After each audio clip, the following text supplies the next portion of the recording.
Hi, this is Sean Gaylord with the Principal Liner Notes podcast with a special bonus episode commemorating one of my all-time favorite albums.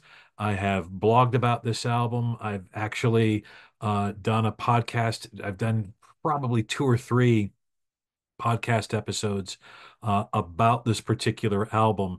And it was on this day in 1967 that this pivotal album was released. And I guess as I come across the anniversary of this album, and I've probably the last 4 or 5 years, I have taken some time to celebrate its virtues, its artistry, and its impact. So this is becoming an annual thing, and I am unapologetic about my love for the band, the Monkees, and I am unapologetic in my celebration of their third album, Headquarters. And this is quite the album. Actually, I have about five or six, probably more, 7 or 8 versions of this album in various forms, and this is the most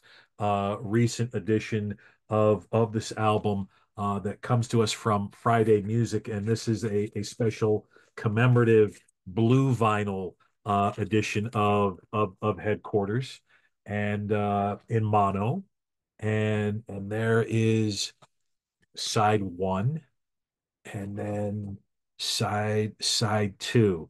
And many folks, um, when they think of the Monkees, they think of the great hits that they released. Last Train to Clarksville, I'm a Believer, I'm Not Your Stepping Stone, Daydream Believer. Listen to the band. There's songs that are very much embedded in pop history, and not only were the Monkees known for their great television show, their groundbreaking two-season show that was on NBC from 1966 to 1968.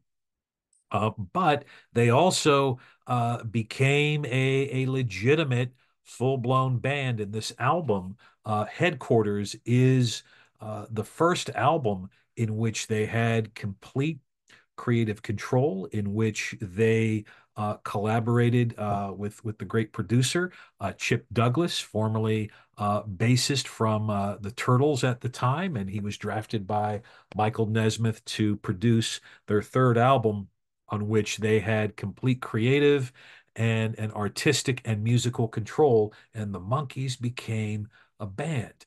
And all of them made some sort of musical contribution together as a band, and I love this album. And there's a lot of great songs off of this album, from the incredible opening written by Michael Nesmith, "You Told Me," to the beginning of side two, "For Pete's Sake," co-written by Peter Tork. That song served as the closing theme for the Monkees series second season. And there's just a lot, just great things on this album. Even just the and again, this album is proof. Mickey Dolenz is an iconic pop vocalist, and his vocal turns on songs like "For Pete's Sake."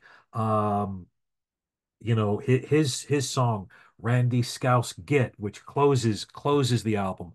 Um, just great vocal stylings, and of course Davy Jones and his percussion abilities, in addition to his songwriting, or excuse me, he didn't write any songs for this album, but just his singing and his frontman abilities. Songs like "I Can't Get Her Off My Mind," "Forget That Girl," just great. There's so much about this album that I love and I adore. And speaking of Randy Scouse Get, um, have to make mention of Mickey Dolenz. I met Mickey Dolenz at the Fab Fest in Charlotte, North Carolina, a couple of years ago, and brought to him a copy of a Monkees EP, in which the song "Randy Scouse Git" was retitled alternate title, because folks in various parts of England felt that that song the song title was a tad offensive. It's not, but there's his signature there, and that was just kind of a bucket list moment for me, meeting one of my idols and meeting the unfortunate lone survivor. Unfortunately, nothing unfortunate about Mickey, but he's the lone survivor of the Monkees, and he has kept that legacy going. In fact, last year he and his band toured in full performance of this great album. Unfortunately, didn't get a chance to see him. He wasn't near my town. But the thing about about the Headquarters album that I have shared before, and I want to impart again briefly, is that the album to me is emblematic of what I call creative courage. The Monkees, when they recorded this album, took a traumatic leap of faith into the unknown, where they broke away from the company, so to speak, and fought for their own creative integrity.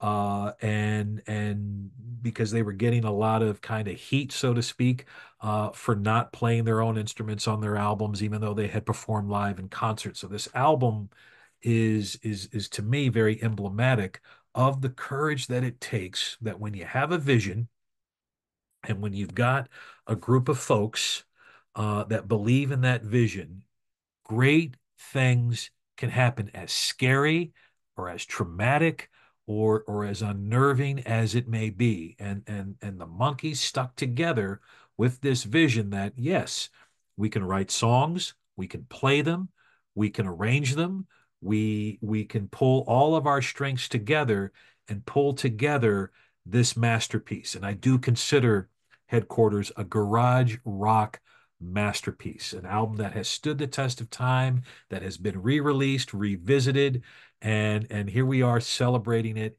in its 57th year. And the songs on here are timeless. So any point, friends, that you are feeling down because the collaborative efforts aren't happening, or if you're feeling pushback against the status quo because you're willing to take a creative stand, or a stand that is innovative, and people are going, what are you talking about? Why would you do that?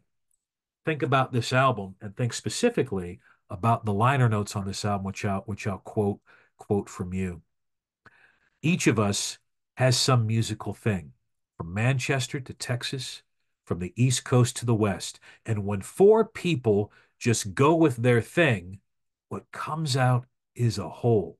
When four people just go with their thing, what comes out as a whole. Don't ask, a whole what? Just listen. If only the smallest part of how much fun it was to make this record gets heard, it was all worthwhile. So, Mickey Dolenz, Michael Nesmith, Peter Tork, and Davy Jones, this album was definitely worthwhile. And I thank you from the bottom of my heart.